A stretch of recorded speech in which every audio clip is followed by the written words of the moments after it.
otherwise known as Cellomoji, and I'm here to talk about tips and tools to help you on your cello journey. Hello and welcome to episode number 12 of Cellomoji Chats.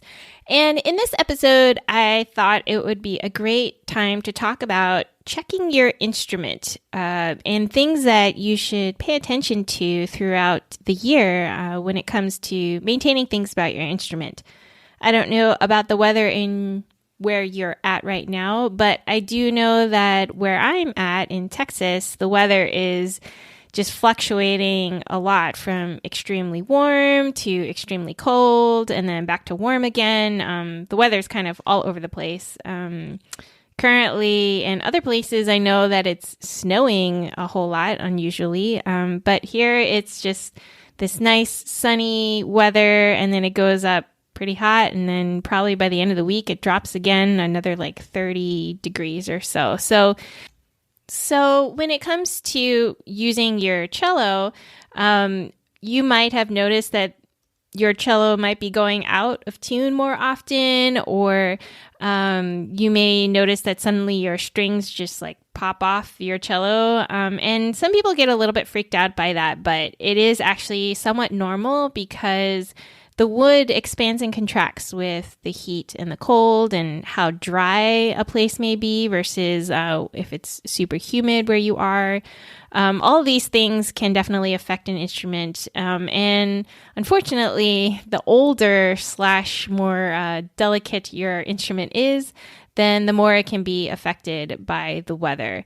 And I know a lot of people dread using the pegs or the large tuners on the cello because they can be somewhat difficult to get them to stay in place, but that is part of the instrument. Unfortunately, it's something that we have to deal with. If it becomes too much of a hassle, you can get the pegs that are kind of like screws so that it's a lot easier to turn. None of my cellos have them. I just have the traditional pegs in mine, and I've just become stronger, I guess, in terms of turning it and just being able to accommodate the changes that happen. But there are also a few other things that you can do to keep your cello in kind of a nice temperature range. And I know I'm talking specifically about cellos because I'm a cello player, but this is pretty much applicable to any string instrument. And it will just help keep your instrument in good shape for the long run. So first off, if you have a rental instrument, this doesn't exclude you either. I would definitely double check with the shop that you rented at. Like if you start to hear any weird things happening or your cello is just so out of tune, it's totally okay to bring it to the shop and be like, look, my cello just totally went out of whack. And the beauty of the rental shops is it should be somewhat written into your rental agreement that they will do these like small maintenance things to try to fix it up and help you out so that you can continue on. And this is also true for bows that you've rented. If you're noticing that you can no longer tighten your bow enough to create the tension on the string, then it is time for the bow to be rehaired. I think it's really important to understand that while you're turning the screw on the bow to tighten the hair, you shouldn't have to force it. If you find that you have to muscle your way to tightening the bow, then you should take it to the shop and just make sure that everything is okay and functional in the bow. Because the worst case scenario is that you could actually strip the screw, and then what happens is the bow, you can't tighten at all. And that basically has to be rethreaded, and it's just a big pain in the butt. So make sure that you don't have to force it. And yeah, it's perfectly normal for a bow to get rehaired because over time that horsehair that's on the bow gets stretched out and then it no longer really tightens very well and you're just going to need to replace it. Or perhaps you're noticing that the hairs on your bow are just breaking a lot more often.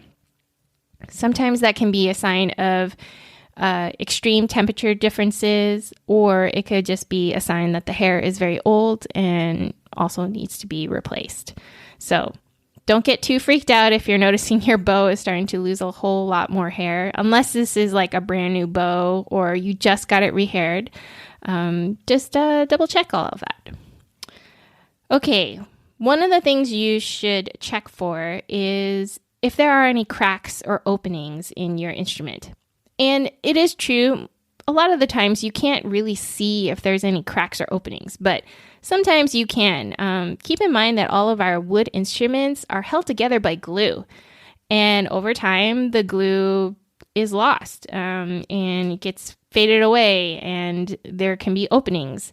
Again, remembering the things that wood instruments expand and contract, it is definitely something that happens and is very common. I am unfortunately a little bit lax in terms of checking my own instruments, but it is something that you should check about like either once a year or once every 6 months. Just double check, is there any like weird openings or weird things that are happening on your cello? You should double check that.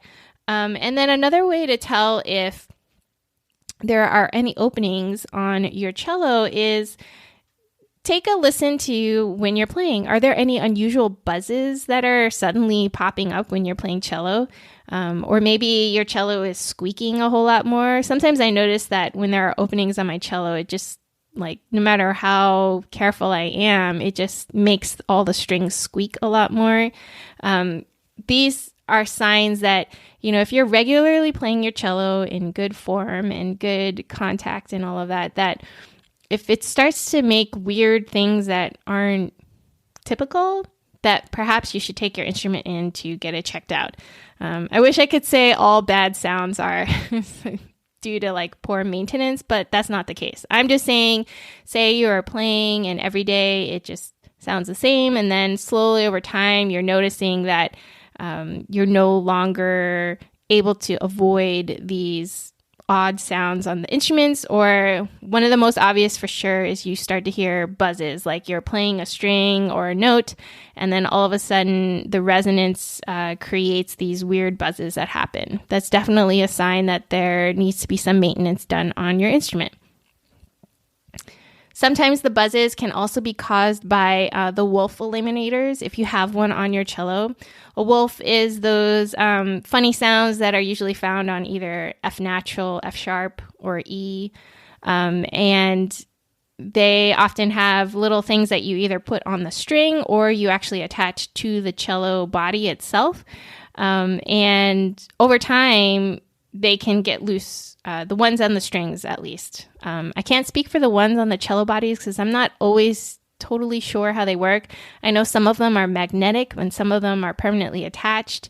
But there are ones that you can attach to the G string itself. Sometimes it's found on other strings. And over time, that does get looser because the rubber inside basically starts to wear away from all the vibrations. So you should also double check that that screw that's holding the wolf eliminator in place is nice and tight and it's not buzzing against anything. Sometimes new strings, they come with like a little plastic tube that is meant to kind of be put on the bridge so that the string is actually resting on this little tube in the groove of the bridge.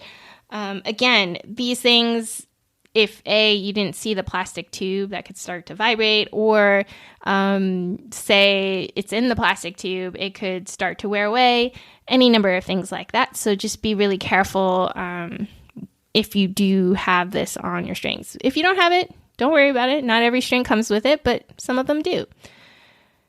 So next, in the winter, well, even in the summer, in general, you want to try to keep your instrument away from direct sunlight.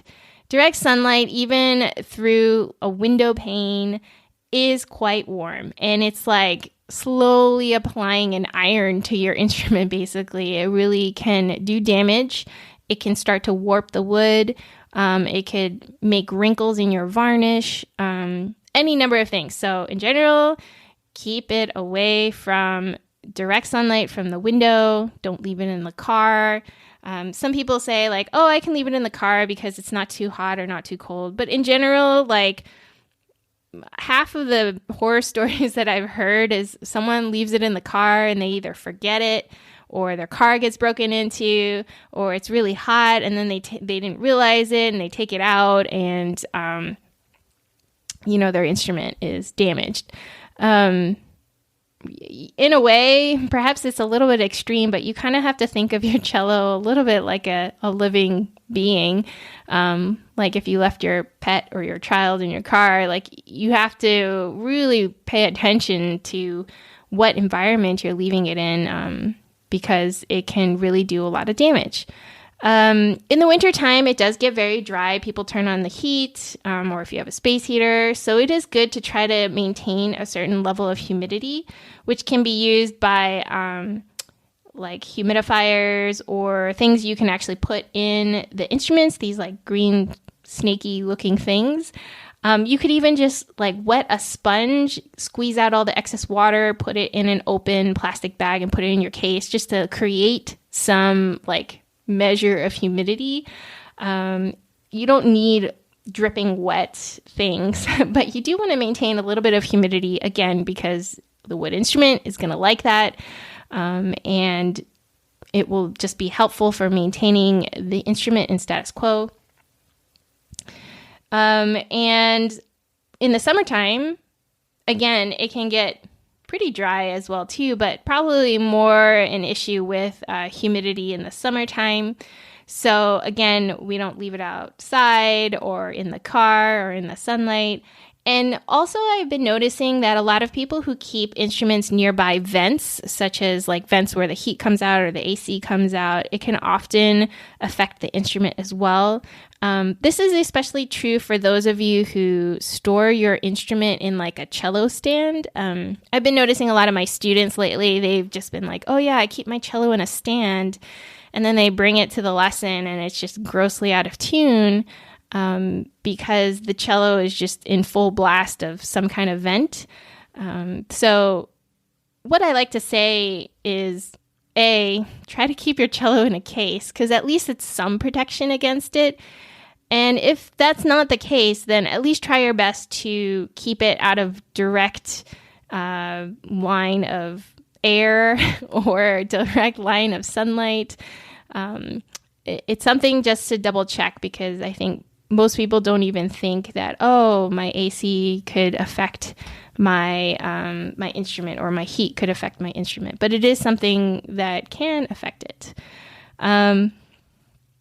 Next thing to check, I would say, is check your strings themselves, the strings, the A, D, G, and C. What you want to check for is there any fraying bits? So especially when it's been on your cello for a long time, you may start to notice that the strings themselves might start to get a little bit unraveled. This might be especially true on the string closest towards the scroll, so the upper part that like lays across the nut of the cello. It can definitely start to get unraveled or stretched out. And you might want to just double check that. Again, if it's a rental, maybe ask the store about it as well, because oftentimes they'll make sure that you have good strings on it and it's not just going to like snap in your face. But unraveling can be dangerous. I mean, in a way that it could break while you're playing. So it's something that you can check. And if it's in your budget, I would recommend changing them. Depending on how much you play your cello and what kind of pieces you play on your cello, eventually you're going to want to change your strings so that you can get the best sound that you can out of your cello. But, you know, cello strings are expensive. If there are any string sponsors out there, please let me know and hit me up in the DMs or send me an email, because cello strings, no joke, are very expensive to replace all the strings. So even for myself, I don't change them as often as I should. And when you do change them, you can definitely notice a significant change in tone quality and in resonance when you do. And If you can, great. If you can't, well, you have to make do with what you have.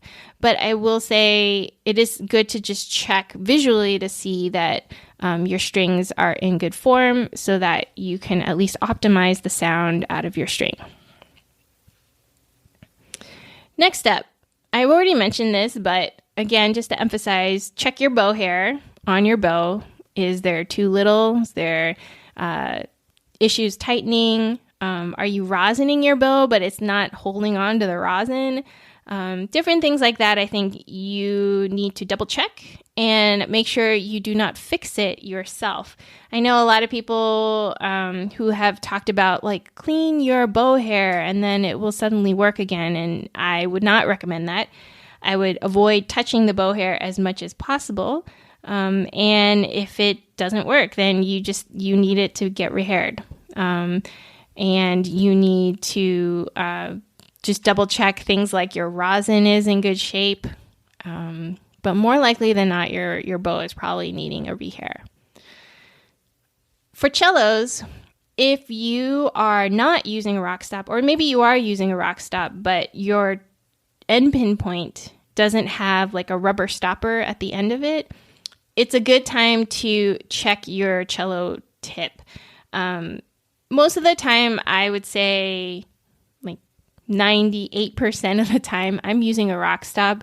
But there's occasionally a few times where it's just nice to be able to stab the floor and be able to have your cello hold that way instead of dealing with a rock stop. But over time, that rock stop is going to get dull. It just fades away. Unless you have a carbon fiber tip, which just requires a special end pin to have that, which I do not have, then you really do have to get your cello end pin tip sharpened. And I know I've done it myself a couple times, but I often find it's just more efficient just to take it again to the shop and tell them I need my end pin tip sharpened, and they'll sharpen it, and it will be good to go. I think the big thing here is there are some things that are okay for you to try to maintain, things that you can control, but basically the big things, like if there are cracks, if your cello got super dirty with a lot of rosin on it, if there are any things that you yourself cannot fix, then be sure to take it into the shop. Don't be afraid to take it into the shop just to double check. I've heard far too often about some students who take it upon themselves to clean their own instruments with special liquids that were given to them from the shop or something like that, or just some random person or a friend who recommended to use this. If your sound sounds a little off, just, do a few taps here and there and you'll be fine. I don't think that is good advice. I myself, I just make sure to wipe down my instrument after I play each time, not with my bare hand, but with a cloth, nice, soft, clean cloth. And in terms of that, I think that's very effective. I think using your bare hand or bare skin to clean anything dealing with your instrument is just not good practice, because our skin holds on to different oils. I mean, if you put lotion on at all, it'll get all over your instrument, and then you're going to wonder why certain things about your instrument aren't working well. And sometimes it's just because it accumulates gunk from us. So definitely do not use any liquids or anything to clean your instrument. Just use a soft, clean cloth, and that should be more than enough to keep your instrument in good shape. I do know some people take their instruments into the shop for a good polishing, but then, the shop does that, not themselves. And I'm sure they have specialized liquids and cleaning things to make sure that they maintain the integrity of the instrument while they're cleaning it. There's definitely going to be moments where you may just wonder, like, is this really the instrument or is this me? But I would say it's always good practice at least once a year to take your instrument in to get it checked out by either the shop you rented it at or a luthier that you trust or that your friend has recommended. It is totally worth it to make sure that your instrument is in good shape so that you can create the best tone and sound and performance that you can.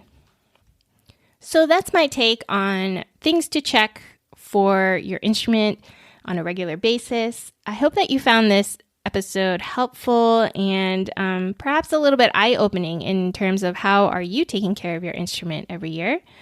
And definitely subscribe to this podcast if you find that these episodes are helpful. I love to just talk about things that are useful in terms of playing the cello or just music in general. And I always appreciate all of your support and the comments and the reviews. So if you get a chance to, I would love for you guys to shoot me out a review. All right, guys, until next time, cello on.